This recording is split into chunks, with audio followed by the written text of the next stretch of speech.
Alright, so I went to Huntington Beach today, went out on this pier, and I was able to see San Clemente Island to the left of Catalina Island. And the highest peak on San Clemente Island is 1,965 feet. And so, according to the distance and the math, I should only be able to see 212 feet of the island, doing 58.83 miles away, 38-foot observer height. And so, yeah, the target hidden height, 1,753 feet. Okay. So, here's a video of the island. It's pretty hazy, but I mean, I was able to see it with my naked eye, just by looking out. And the cameras have a hard time picking up hazy stuff sometimes.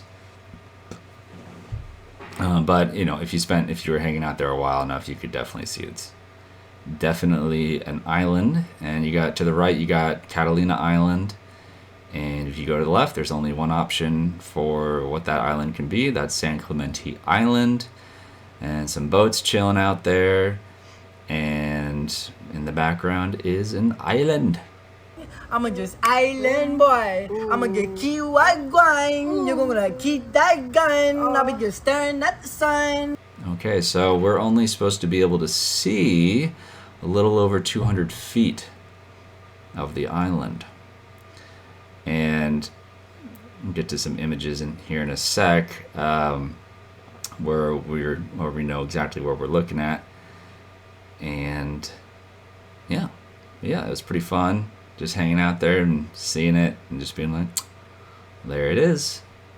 Did not even expect to see it today. Actually, I was looking at some oil rigs. But here we go. Change the contrast, saturation a little bit, just to get a better picture. That little smudge on the top of that peak, that should be, pretty darn sure that's that little tower there. That's the top of Mount Thirst.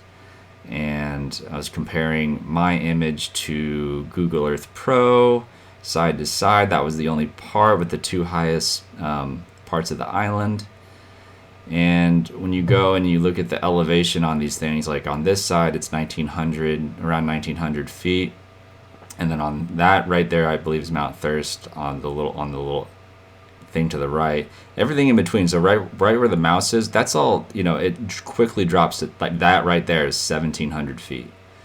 So, you're only supposed to be able to see the very tippy top of the island. I drew a line of a guesstimation and of where that 1,700 is, and you can see it. So yeah, the end conclusion is there's some missing Earth curve there. There's a giant portion of the island that I was able to view today that, according to the globe mass of a radius of 3,959 miles, should be physically impossible for me to see. So the only conclusion from this observation is that we do not live on a globe with a radius of 3,959 miles. And the most logical common sense conclusion is there is no curvature and the Earth is a flat, stationary plane. All right. Have a nice day. Peace.